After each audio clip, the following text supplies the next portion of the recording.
Welcome to LOA Today. Walt and life coach Linda Armstrong here. Today is Friday, March the 1st, 2019. It's 4 p.m. in New York, 1 p.m. in Los Angeles, 9 p.m. in London, Sydney, Australia. Good morning. It's 8 o'clock. Wherever you are in the world, thank you for joining us for another episode of LOA Today, your daily dose of happy. And while Linda's dogs settle down in the background and get happy again, we're just going to kind of get into a mellow mode and wait for my computer to catch up because I got all these things going on at the same time, but it's all good. No problem. It's just a bunch of random talk about nothing. Linda, how you doing? We haven't talked in a week. How's it going? It's been a very busy week. A good one, I hope. Yeah, good one. That's good. Yeah, that's the main thing. Listen to those dogs. I just have to send this message to somebody. That's all right. Take your time. No problem. Maybe just send, text to the dog saying everything's going to be okay. By the way, for those who are tuning in live stream, this is also a Q&A, so feel free to type in any questions you might have, because we'll be happy to address them, bring them up, talk about them, and so forth. Until we get people actually typing questions, and we'll just kind of take on some topics ourselves. And something I've been doing lately, Linda, is just kind of looking at some of the stuff that people post on Facebook, because that always kind of makes fun stuff to talk about. Not just the posts, but the comments, the answers that people give. Because I don't know about you, I think the answers are almost as interesting as the comments or the posts, the people asking for help. Help me with this, help me with that.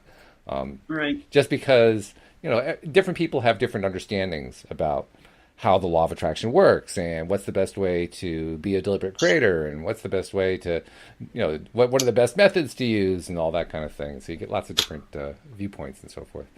So that's what I've enjoyed going through those. One of the first ones that I see as I'm looking here is one that we actually touched on briefly this morning, but it's kind of an interesting one. Somebody seemed to be in a complaining mode. They said, "Is it me, or has this page turned into a relationship job-seeking therapy page?"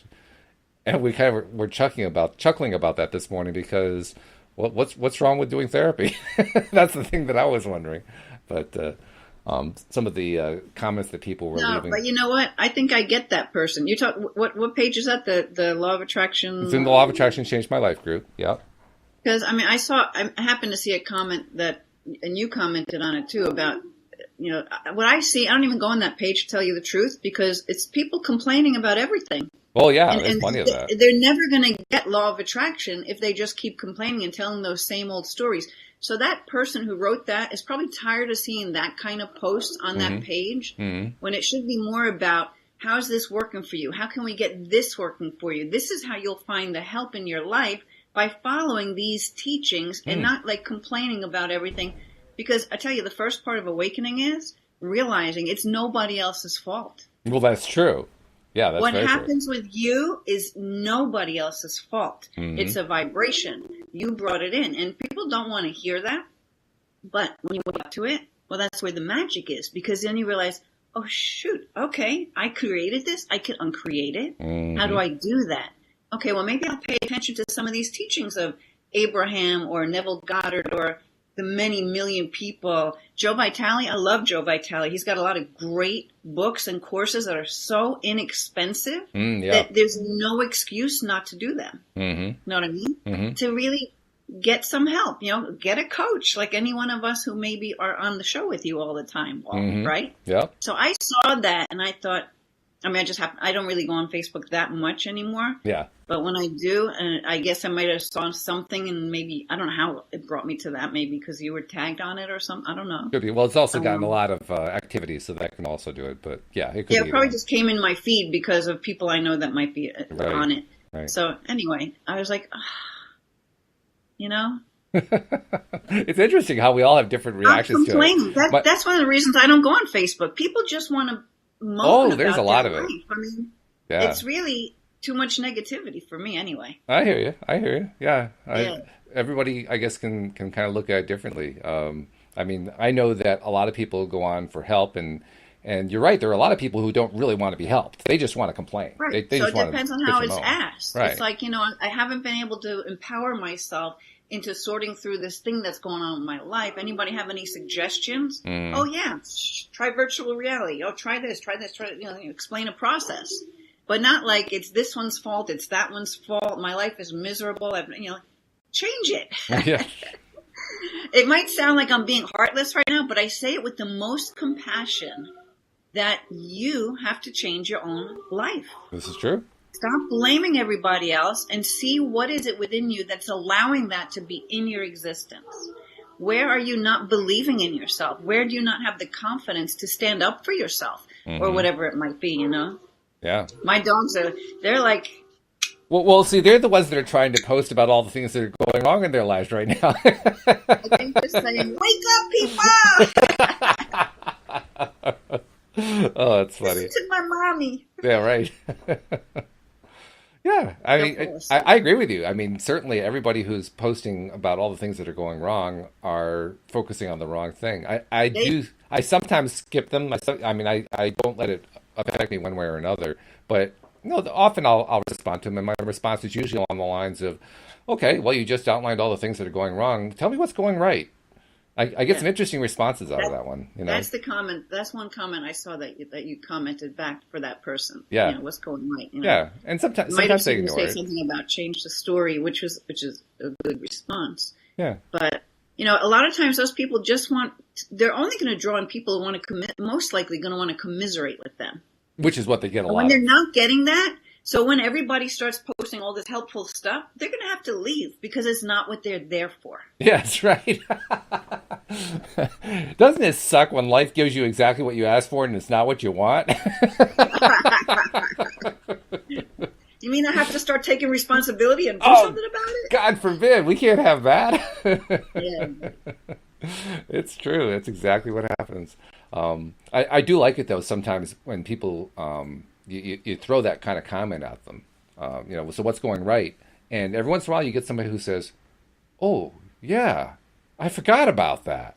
Because we get into these little tunnels, these little negative spiral tunnels. And when you're in them, sometimes you can't even see what's outside, So to have somebody say, hey, there's good things going on, it's like, oh, God, I completely forgot about that.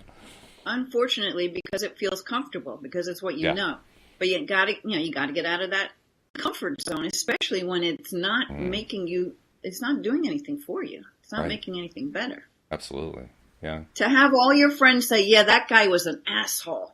Does it change anything? What's really wild is how often in our culture we do that anyway. Not so much partly in, personal conversations, but in like theater or the movies, there's all this angst and anger and fear and frustration being thrown back and forth across the screen and whatever, and everybody who watches it is like entranced and enthralled by, oh wow, where's this fight going to go next? And I think to myself, you really like watching that?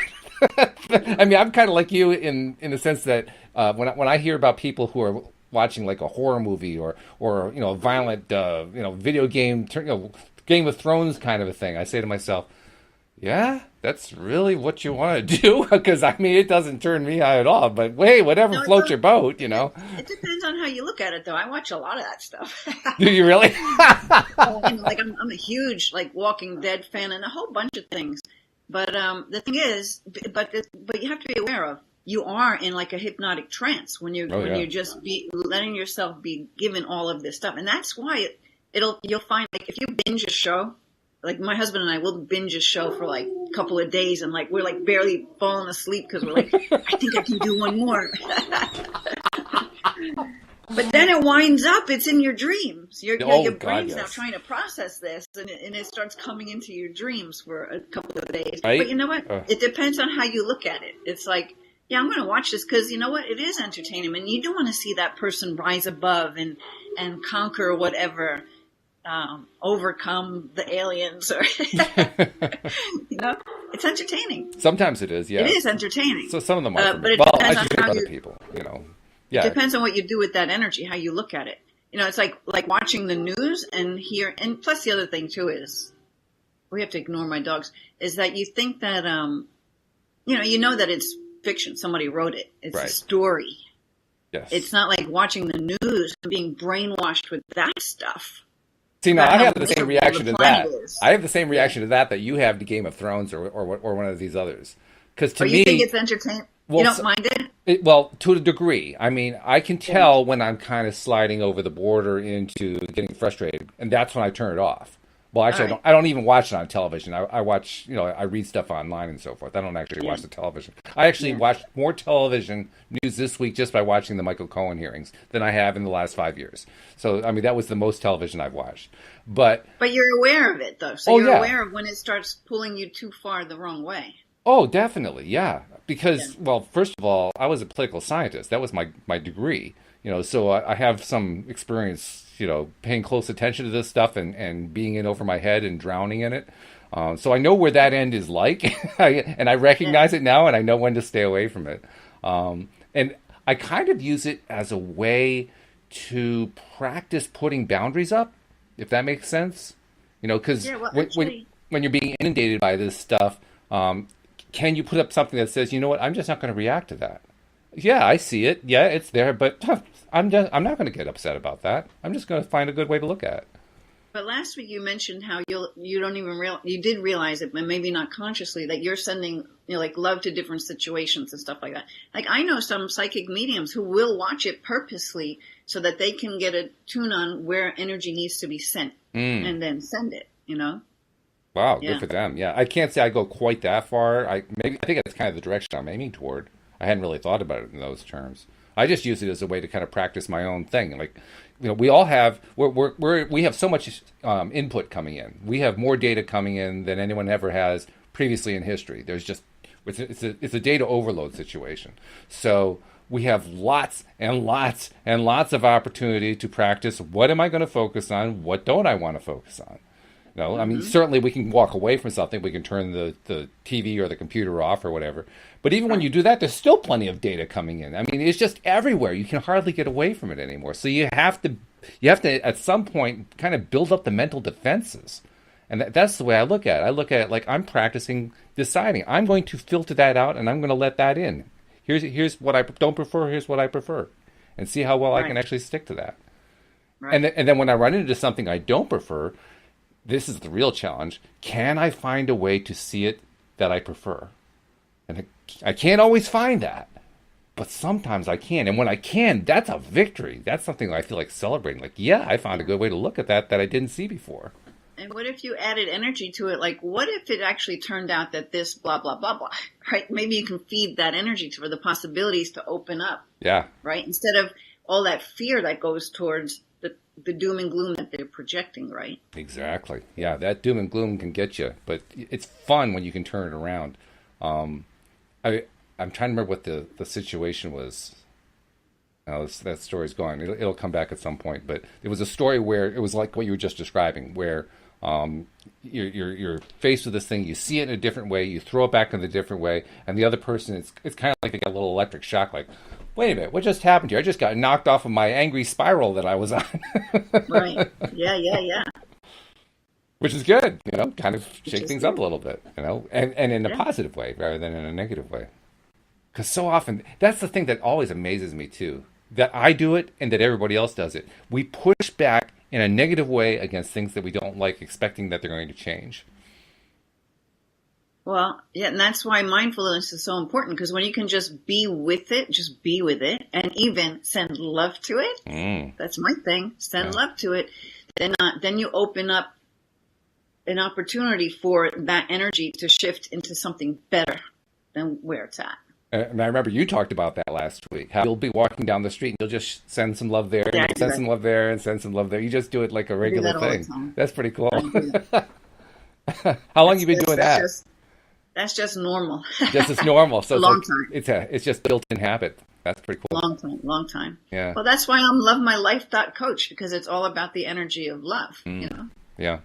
Well, speaking of Facebook posts, I saw one that I responded to just shortly before the show. Somebody was complaining, and I won't even use the phrase they used. It was a very negative phrase to describe a woman who is not smiling. And we'll just leave the phrase off the table. But she was complaining that she is that kind of person. How do you deal with the fact that other people see you as that kind of person and you see yourself as that kind of person? So it's kind of along the lines of what that other post was complaining about. Here's somebody asking for, I want all this sympathy about what I'm feeling and so forth. Well, what I typed back to her was, first of all, drop that negative line because it's not doing you any good. And then secondly, she made one little comment in there about how it's awkward to smile. And you could tell she was referring to situations where there's some guy who's coming on to her or something like that. And she feels awkward about smiling. And so she gets accused of being this negative thing. And so I said to her, well, why are you Can't just... you smile without being? Can't you smile without it having been an advance? I smile Exactly. at everything. Well, that was I smile it. at everyone. That's what I said. I literally made a point. Whenever somebody comes in with a few feet of me, I smile and say hello. If they're too far away, I'll just smile and nod, and I'll just do it with everybody, and regardless of who they are. And I even told the story about how one time I was taking one of my walks. And that particular day, I just didn't feel like doing it. I was just kind of tired. I needed to just kind of take a break. But everybody who was passing me was smiling and greeting me. And I'm thinking, what's going on here? And I took out my phone and put it in selfie mode and saw that I had this smile on my face that I didn't know that I had because I've been practicing this thing for so long. Well, that's fun. Yeah, it is fun. And that shifted your whole energy, right? It did. It did. It shifted my energy in a huge way. Well, that practice has really paid off for me. I told her about that, and I got the kind of reaction that I like to get. Like, oh, wow, that's a great idea. I never thought of that. So, there's a case where somebody kind of... So what would she be afraid of? The guy's going to think I'm interested when I'm not? Well, you know what? I'm sorry, I'm not interested. You know what I think happens? I think that people kind of categorize stuff so that if you're going to have an interaction with somebody of the opposite sex, it has to be construed as something that's either a potential advance or a rebuff. It can't be just, here's another human being. They forget the human being part of the thing. And then they figure, well, since it's somebody of the opposite sex or even the same sex, depending on who you are, somebody who is in that potential situation, that's the only kind of person I can respond to. I can't respond. I'm not allowed to respond to anybody else out there. I can only respond to potential sex partners. Like, really? That's all of life right there? But that's what people get caught up in. They get caught in that little tiny globe that they set up for themselves, and then they get upset. And then, of course, that's going to be the experience then, because that's what they're expecting. Exactly. And then in the meantime, they're just missing out on so much interaction with humans. Right. Yeah. Which is where the cool stuff happens. Energy. Yeah. And the best part is, and this is something I pointed out to this woman, if she changes her pattern over to just being happy and friendly to all people, she's going to find that the ones who complain about her non-smile are going to go away, and they're going to be replaced by people who just appreciate the fact that she smiles, including some potential partners. Right. And she really liked that idea a lot. Yeah. Which is cool. Oh, so she wants a potential partner. Oh, she does. She just doesn't like the way she's being treated. Because she doesn't smile. Because she doesn't smile, yeah. Let's start smiling and see what people, if you like the way you treated better. It really shows though how we get caught in these little tiny paradigms we create for ourselves, and we get stuck in them. And then if the opposite doesn't work, then back it up a little bit. Like try different things. Yeah. If that's not working, try something else. Right. Yeah. Yeah. I don't know. I think I'm impatient. I think I have no patience today. Sorry. That's all right. Well, in a sense, that's one of those things you really shouldn't have patience about. In a sense, there's really no point in being patient about, putting yourself into a place where every time something happens, you lose. I don't have a whole lot of patience for that at any time. It's like, I want to change that as soon as humanly possible. Whenever I notice it, whenever I discover it. Because really, everybody has the power to create the life that they want, to make change in their life, no matter what. Yeah. That's a powerful thing. Just even knowing that. Even before you've taken any steps, that's a powerful thing. Just to know that. Yeah. Just to feel it. And part of it, too, what's coming to me now as well, I'm hearing, is that that's when you really just got to, what I've been working with a lot lately is just really getting into that space of letting go and trusting that I have support that's going to guide me, right? So if you feel stuck, you don't know what to do. What do you have to lose? Just give it up.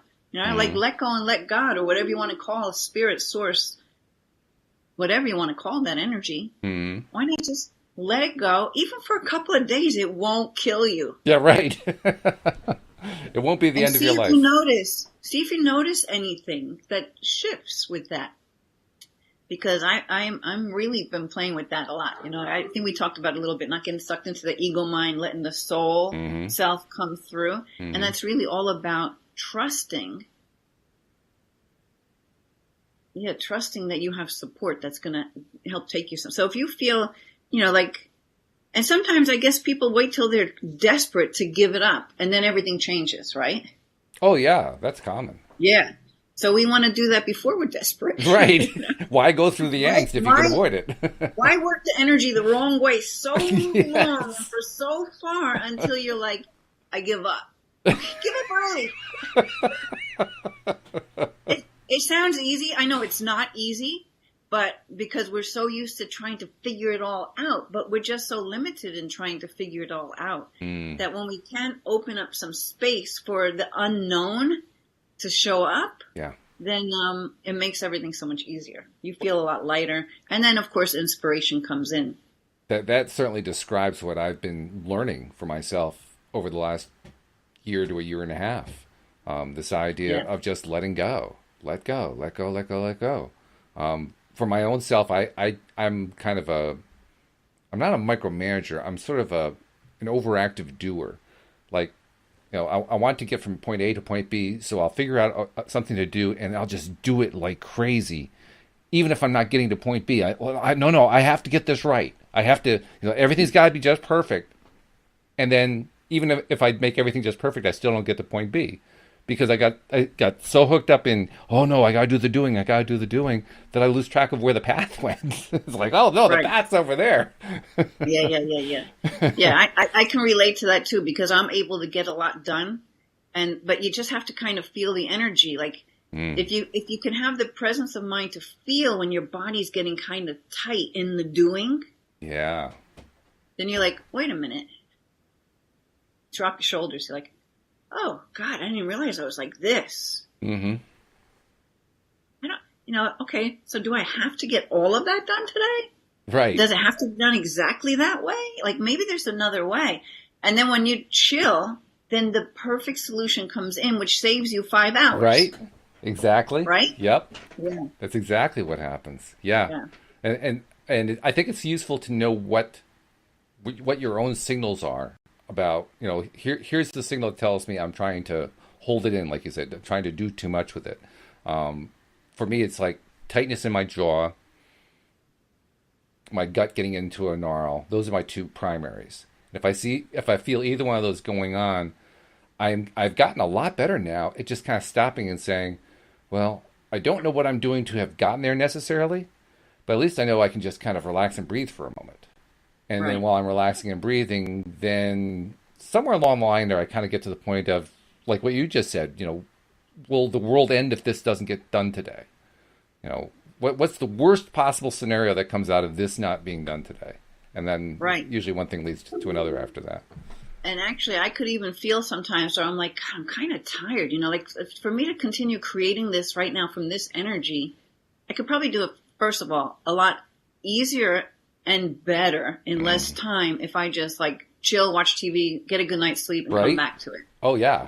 Yeah. But what I was going to say while you were talking about that is, so sometimes people just don't realize it until they got the headache or something physical turns on. But so maybe check in with yourself 3 times a day. Like have an alarm on your phone. Like I do my angel love puffs, like breathing in that angel love 3 times a day. So maybe you have an alarm goes off 3 times a day and you just want to feel what you're feeling through, and I talk about the vibometer, like where's my vibe? Is it going in the low or is it going into the high? Mm-hmm.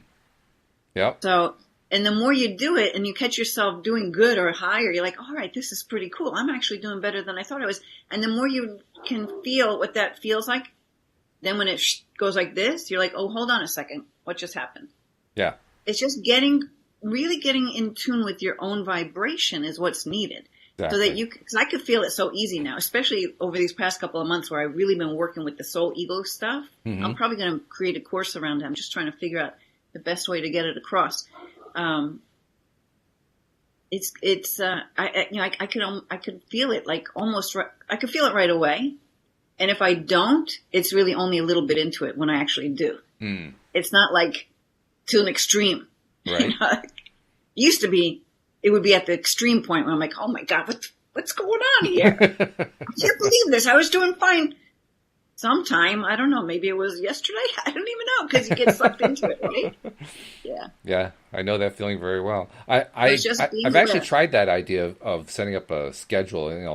I actually still have an alarm that pops up on my computer at 1 o'clock in the afternoon, saying just appreciate something something good that's going on. And I'm finding I ignore that. It pops up and I just hit the OK button and move it on. So I'm not actually taking advantage of it. What I'm also finding is that I really want to just kind of notice it when it's happening. So, and that's what I'm doing as a result. I'm actually noticing when it's happening. I'm noticing when I'm getting into that place. So there have been a few times this week where, for good parts of the day, I found myself resisting doing this main task I needed to do. And it made me uncomfortable not only to do the task, but to not do the task. They both felt uncomfortable. Right. And that usually in the past, that would have been like frantic time. That would have been a time to, force myself to do something or whatever. This week, what I did was each time I was feeling one of those, I got up and took a break. I just left and came back later and found I was still in the same space. So I got up and took another break. Literally, I was not allowing myself to do anything until I found myself in a better feeling place. And if I couldn't get into a better feeling place, then I found something to do that would get me in a better feeling place. And then I go to try it again. Nope, I'm still not there. And I walk. Literally, I was so far against the way I normally do things that it was almost disorienting. But when I did it that way, and then I finally got to the point where I felt good about doing this task, which I was afraid was going to take me about 5 or 6 hours to do, I got done in a half an hour because I was in a good place. What you just illustrated was what's happening globally on the planet, okay? Okay. There's this energy shifting going on. And right now, especially as we come into March, there's so much of letting go of old programs. We're letting it go. But part of letting it go is bringing it up and re-experiencing the uncomfortable energy around it as it's going out. So if you can have the presence of mind to say, oh man, that's that old program. That's like how I operated like that for a long time. But now you're like, I'm sorry, I'm just not going to go there. Yeah. Right? Because it's something you're letting go of. Yeah. And now you can step into a new way of being. Yeah. And that's happening not even just with old patterns and programs that don't support you, even people changing whole careers or different paths. Like people are more and more waking up. It's an awakening, and feeling pulled to, like their soul is pulling them to do something else or do what you're doing maybe in a different way, or noticing, boy, I'm just not, and maybe you'll have like a huge house and, but you never see your kids, right? You're working your ass off, you're giving your family everything, but you're miserable. Well, that's not going to really serve your family, is it? Not really, no. No. So then people start maybe waking up to that and like, you know what? I'm tired of killing myself. I'm gonna shift myself in a way where I can actually be with my family more. Maybe I take my business and do it at home. There's a lot of shifting going on, big time. But the good news is that at this point, the energy is with us to really propel us in a direction we want to go in. It's coming up right now for a lot of people, and if not, like kind of rolling into it over the next month or so. Yeah, I'm intrigued because you mentioned the same thing last week. Well, you said the same thing last week that particularly going into March and into the spring, we're entering this period where all this transition and this improvement and stuff is going on. And I know you are very intuitively in touch with the energy of yourself, people around you, the world and so forth. And I love the idea of what you're feeling. I don't feel the same thing, so I'm wondering, what else can you tell me? Like, this is cool. I want to know more about this. What's going on? See if you can start noticing it. See if you can just start noticing it. Or ask Spirit, show me where this is happening so I can kind of see it for myself. Okay. And maybe you notice you're in a conversation with some friends, and here's this friend of yours saying, I'm kind of getting tired of what I've been doing. I really feel drawn to do. Oh, you're like, oh, there it is. That's what she was talking about. It's happening to my friend Tom, or just, I don't know, just see what you notice. I guess I notice it a lot because I'm kind of in this energy world. Yeah. And most of the people I come in contact with are too, So Okay. I don't know. I don't know, but it's happening. What I am learning, you and I have been doing podcasts now for 8, 9 months, something like that. And what I am learning is whenever I try to get you to tell me what's it like, you always have trouble telling me what it's like because you're not really sure what it's like. But you can tell me, well, you can find it, you can feel it, you can experience it over here, and which is good. I mean, I like that. But Well, I'm because getting used to that also pattern. my experience is my experience. You know, like you. Yeah. The thing is, even with everyone I work with, I'm like, listen, this is what I feel and what I suggest, but you got to find your own truth. I'm never going to tell anyone I work with this is how it is. Mm-hmm. Because you have to find your own truth for it to be your own truth. It can't be somebody else's. Yeah. So maybe I'm just kind of conditioned to that. Because, yeah, I think everybody can find their own examples and see their own experience and find their own way of perceiving something that works for them. Yeah, well, part of this, I think, is just, and well, I'm speaking for myself right now. Part of this is me learning to just let go of my preconceptions that I can't experience this. I don't know how to do this. I can't feel this. I don't know how to make it work. I don't know any of this stuff. I letting go of that stuff takes some doing all by itself. I have to say, Walt, you've changed so much around this thing with energy. Because I remember if we listen back to the first couple of podcasts, I would be like, I don't really quite understand that question. What do you mean, what is energy? I remember that, yes. I'm like, yeah, it was like we weren't understanding each other's language for a little bit, right? And now I'm doing the etheric weaver with you, and you're like, oh, I feel my aura out like 3 feet. Yeah, that was surprising to me. I'm loving it, but that was surprising. Or even when I gave you that healing session, it was early on, and you could feel the energy, even though you're in Connecticut and I'm in New York, right? Yeah, that was and you're surprising. Like, you're trying to tell me you don't know how to feel energy, but look, you just felt it. You wanted some kind of, oh, that's funny. That's what it is. You wanted some kind of almost a scientific explanation for it. Like the way my son would want to explain something for me and have me want to get it. Mm-hmm. And I'm like in one ear out the other. Right. Because, because I don't have to understand the mechanics of it to know it. But you like the mechanics of stuff. Yeah. I think. Well, that's always been my best way. In the past, anyway, that was my best way to understand the world, to understand what was going on. So that was always my go-to. What's been happening for me, particularly in the last 6 to 8 months, working with you here on the podcast, is I'm learning this other, I'm going to call it another language. This energy world is kind of like another language. And as you learn that language, it's kind of like immersion. You know, if you want to learn French, for instance, the best way to learn French is to go to France and live there and talk with people. You just kind of immerse yourself in it. That's what's happening here. I'm getting an immersion in this. You know what I would say? It's deeper than that. It's more of just a remembering of your original language. Okay. Because you already know this, and that's why it's developing quite easily for you now that you've put some attention on it, right? Mm-hmm. Where your attention goes. We know how that is important. That's very important. Yeah, everything, it grows, right? Yep. What you focus on. So, but, you know, and plus you have a sister who's really highly tuned in, right? Mm-hmm. So it's not that you weren't, it's just that you weren't acknowledging that side of you because maybe the thinker side wanted to figure it out or have an explanation for it. Possibly, but there's like no explanation for it. Like when I hear things when I'm doing a session, like I can't explain exactly how I hear it. I just do somehow know it or hear it or feel it, you know? Right. I actually can't describe to you how it is for me. Which makes sense because what we're talking about is not actually a physical world thing. It's a connection to the rest, to the non-physical, to the spiritual, to the source energy, to whatever we call it. Which is what we're all come from, right? Right? It's our true nature. So that's why I call it like a remembering. So you're just kind of remembering aspects of yourself that already know this. Yeah, that's the Richard Bach concept from the book Illusions. I think, was it teaching learning is remembering what you already know. Teaching is reminding others that they know it. And doing is demonstrating that you know it.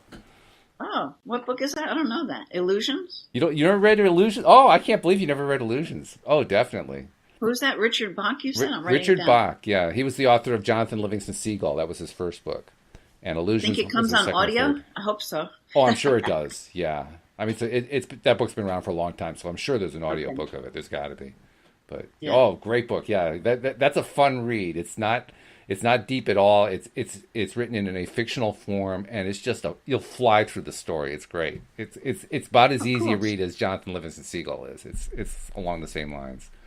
But Okay. it tells the story of how Richard is flying in the Midwest in a biplane, barnstorming the way they used to do, and giving rides on cornfields and so forth. And he meets up with this other guy who also is a barnstormer, but this guy is a messiah.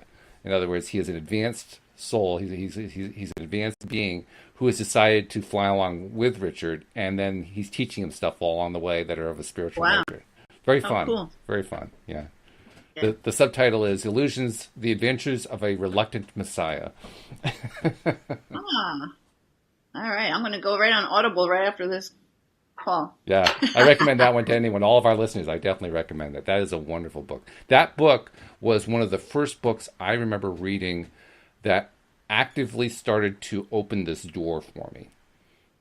This door of what we're exploring Okay. and talking about Yeah. right now. Because it was the first time that I read something that was spiritually oriented that didn't rub me the wrong way. This is around the same time I'd given up on the Christian church. So I had this void that had automatically been created, and I had nothing to fill it with. And Yeah, yeah. this is the first thing that came along that, oh, wow, that actually resonates with me. Kind of like, Abraham resonates with you or something like that. Yeah. Yeah, good stuff. Really good. Well, I remember when I met this one person, it was a long time ago. And this guy, he was talking about spiritual type stuff, not religious in any way. And he taps on me, goes, this is a nice, it's a pretty body, but it's not you. I'm like, what? It's not me? What do you mean it's not me?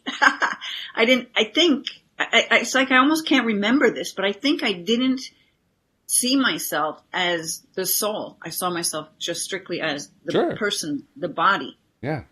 And that was like a remembering, because I didn't even know what it meant, but it was like, it hit me like, boom, wake up call, Yeah.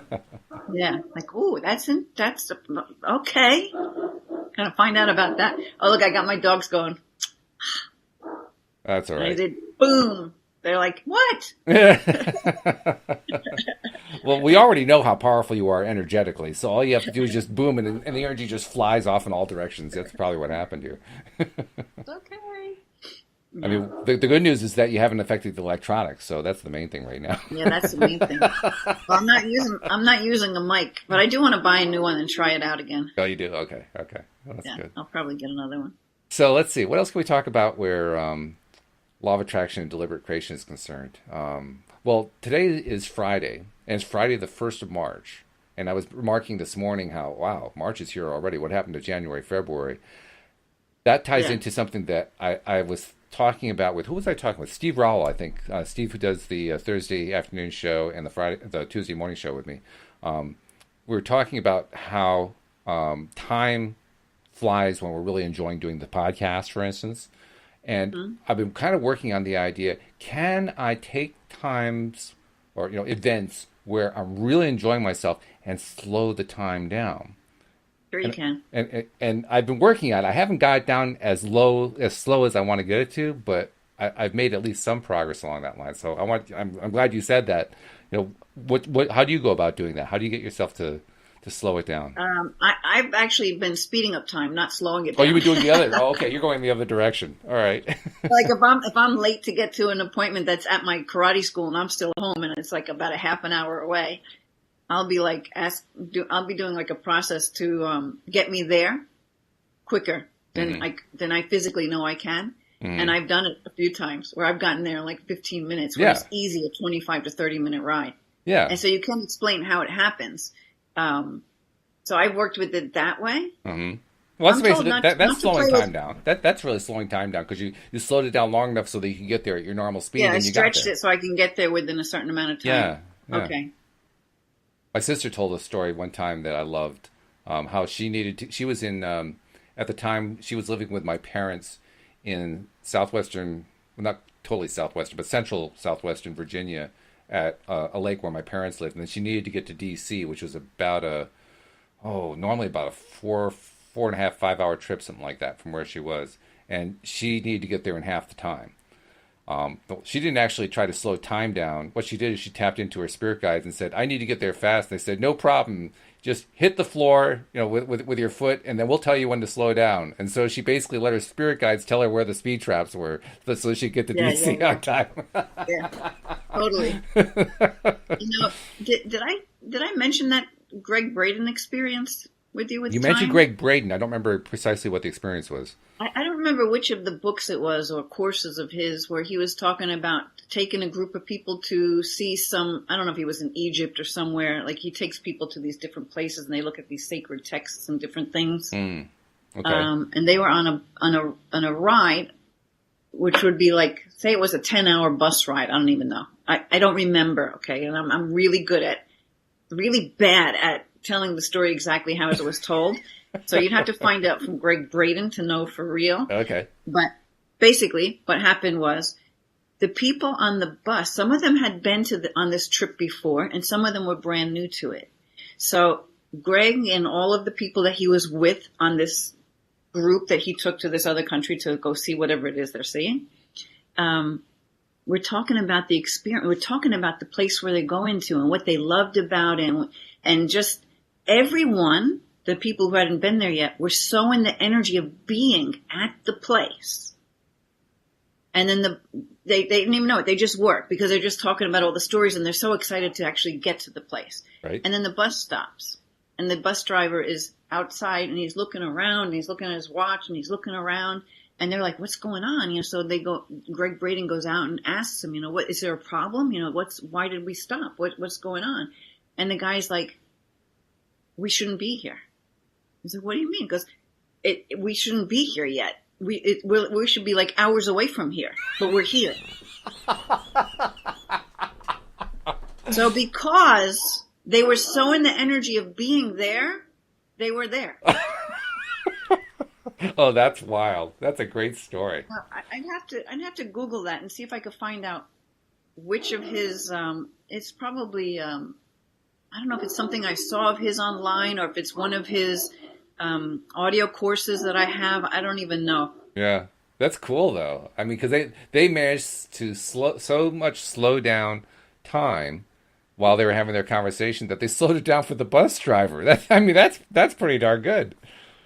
Or they just managed to move through time to be where they ought to be. Yeah. Way earlier. Yeah. Is that slowing down time?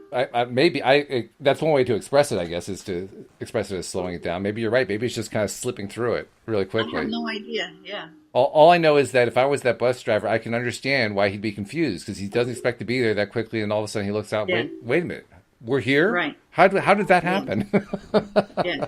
And plus, he probably has no clue what this group is all about. Right. Well, they're just a bunch of nutcases who do all this spiritual nonsense, right? And I love hearing stories like that from Greg Braden because he's very much. Do you ever listen to any of his stuff? I don't know his stuff. No, you've mentioned it, but I don't really know him. He's so much about the science. Greg Lipton, like they'll do things together. Mm-hmm. Yeah, he likes to blend the metaphysical with the science because he's a what is he? I guess he's not a biologist. I mean, he's a science. Started out in science, and he got into all this metaphysical stuff. So he blends both worlds. Okay, I'll definitely have to check him out then. Braden, Braden. Actually, he has a course called, what is it? The Human Experience or something. Gotta try and remember. I could probably find it.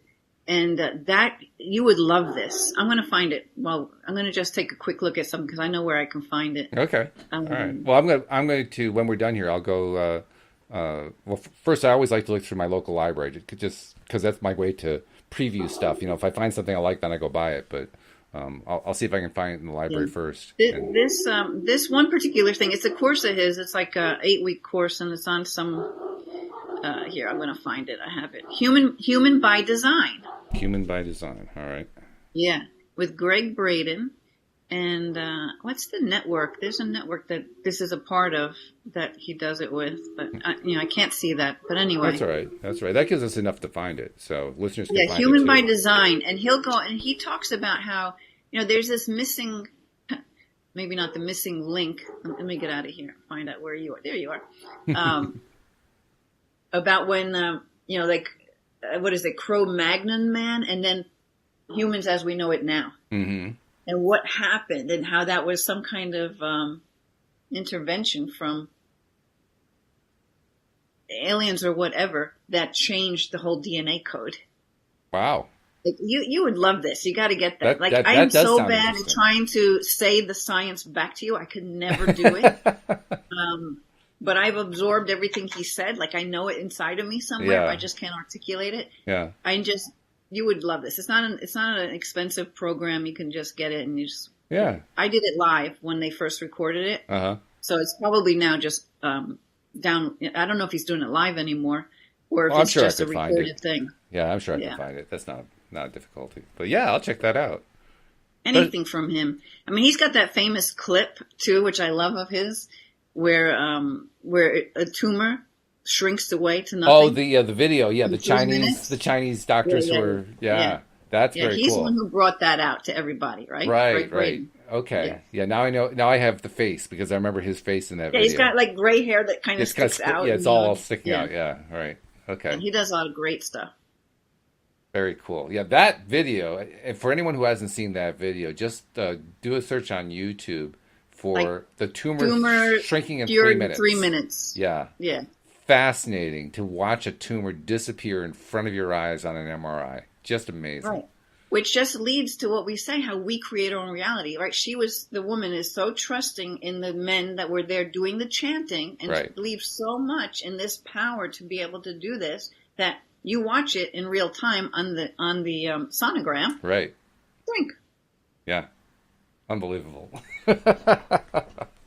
That gives you an entirely different perspective when you see something like that about, this stuff can really work. Because so much of the stuff we're presented with, it's presented in the abstract, which means we don't necessarily have any direct connection to it. We don't have any experience with it directly, and it's harder to absorb.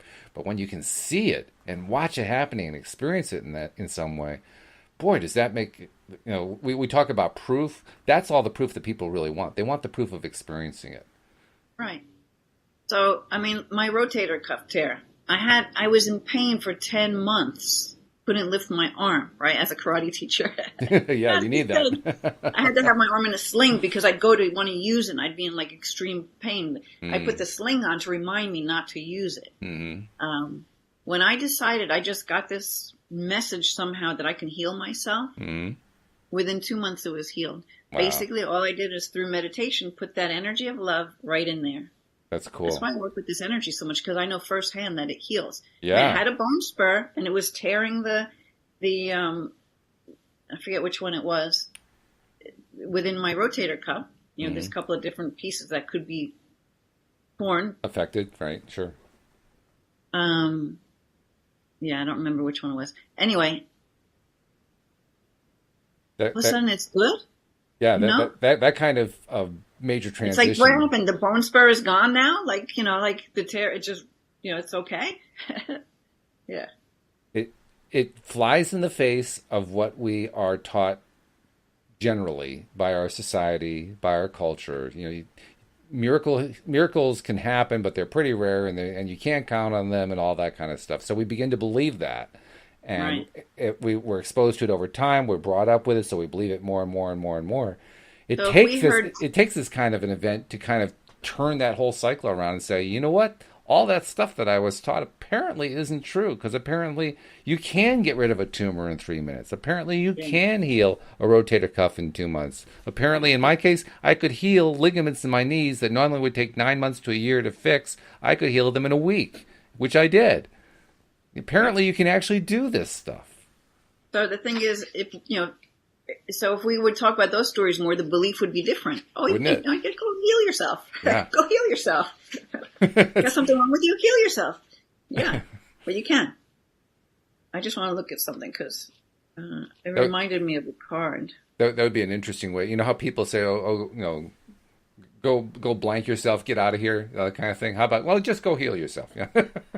Yeah, go heal yourself. Turn into a positive instead of a negative. Oh, actually, hold on. I know which card it is. Cow Spirit. There's a card, and let me find it. In this one deck, it talks about miracles are everywhere. Page 46. Maybe it's something that we could end the show with. Sure. This is actually novel because normally you just randomly draw a card. This time you're going after a particular card. That's different. Yeah. Oh, actually, it's the miracles are endless. Miracles are endless. Okay. And it's the cow spirit. I'd have to find the card. I don't know if I can find it that quick. Okay, it says, so if you were to pick this card, but it's talking about miracles are everywhere, right? Right. Miracles are endless. You are at a beautiful point in your life today, for your needs are being met effortlessly in so many ways. Fully embrace this truth by focusing on all you have right now, including the positive relationship that sustains you, the work that you're proud to do to contribute to the world, and the activities that inspire you and nourish your soul.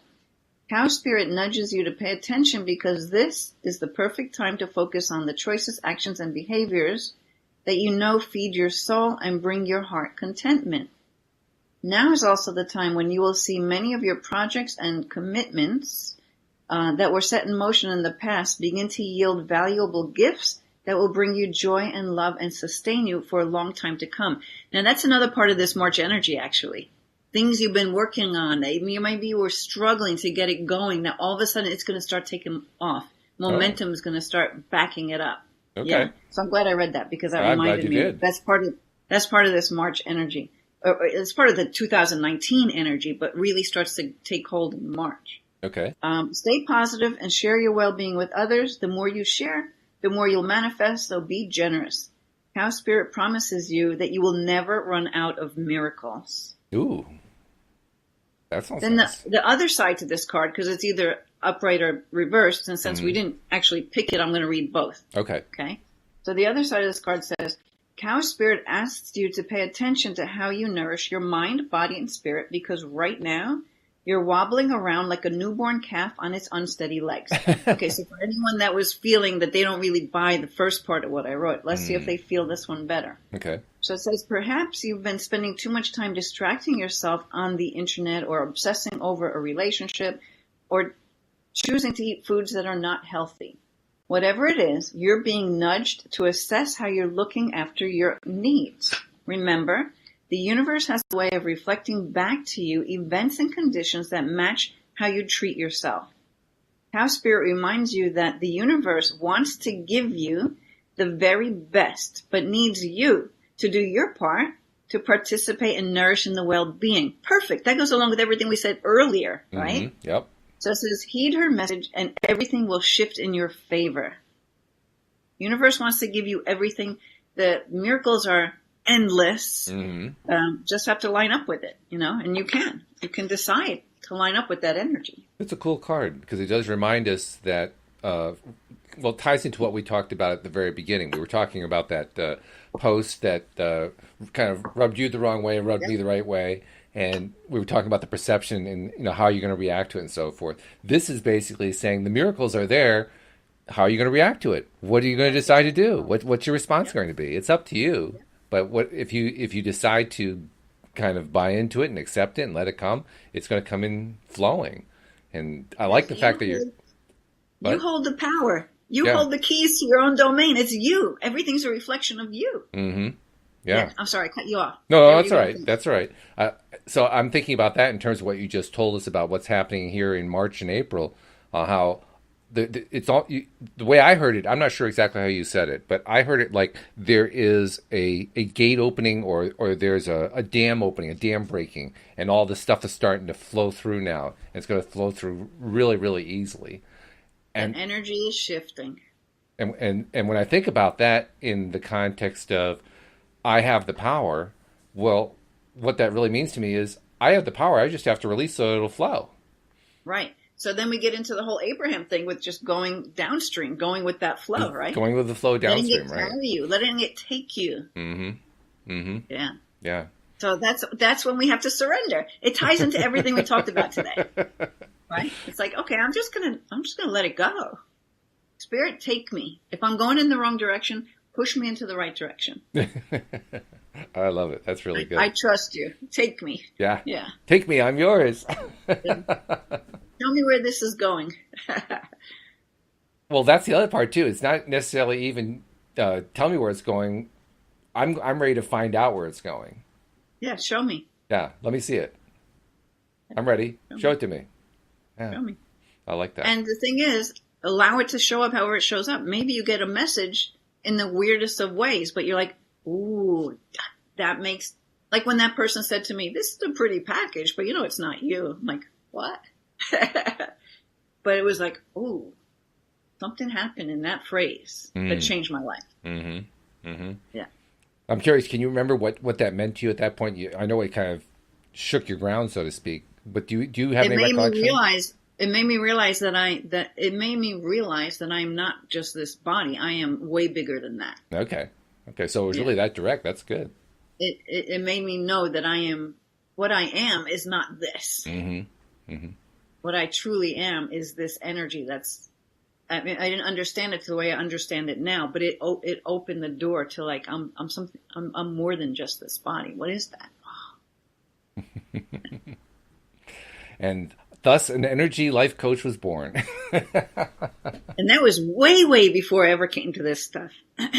Way before. Isn't it interesting how that happens? Because when we talked about Richard Bach's book Illusions, I read Illusions I think that book was written in like the early 1970s, and I read it in like the mid 1970s, and nothing happened for like 10, 15 years, but it stuck with me until things finally started to happen really in the 90s, and it all kind of came back. It all kind of fit together. So even though it happened way, way back then, it was like it was setting the stage, kind of.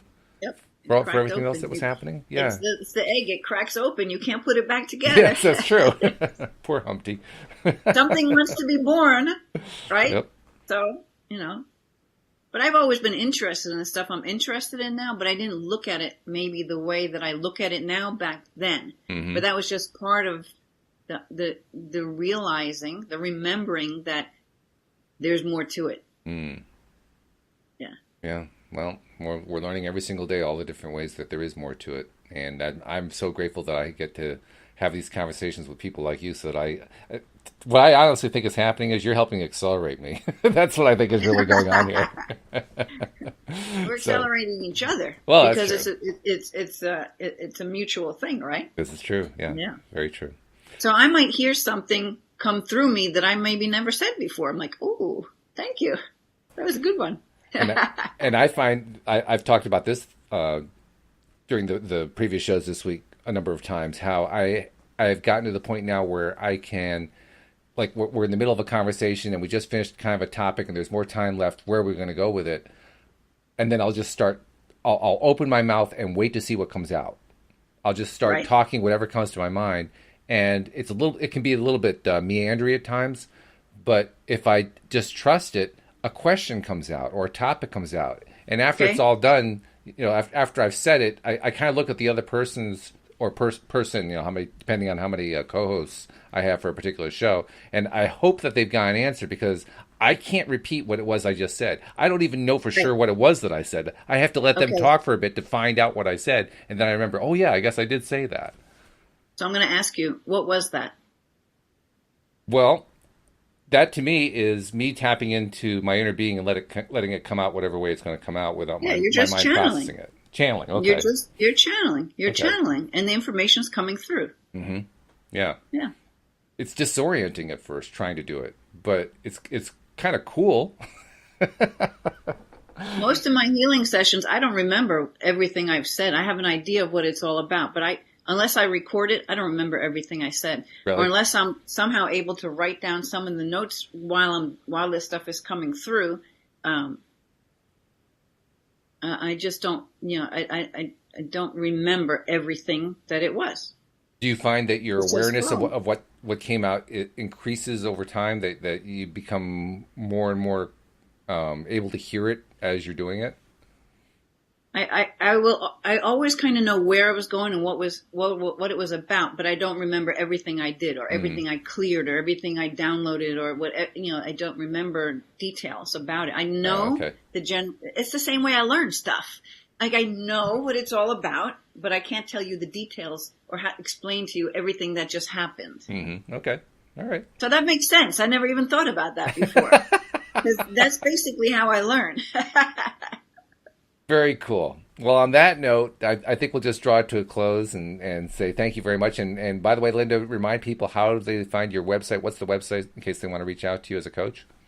Yeah, lovemylife.coach. That's it. Lovemylife.coach. That's it. Very simple. Very All right. easy. Okay. Well, great. I look forward to talking to you next week. I hope you have a great weekend. And Thank you. keep that energy buzzing because I love these reports that you give us about. Oh wow, the energy's starting to open up in March. I love that. Thank you so much, and thank you to our listeners as well. We'll see you all next time here on LOA Today. Goodbye, everybody.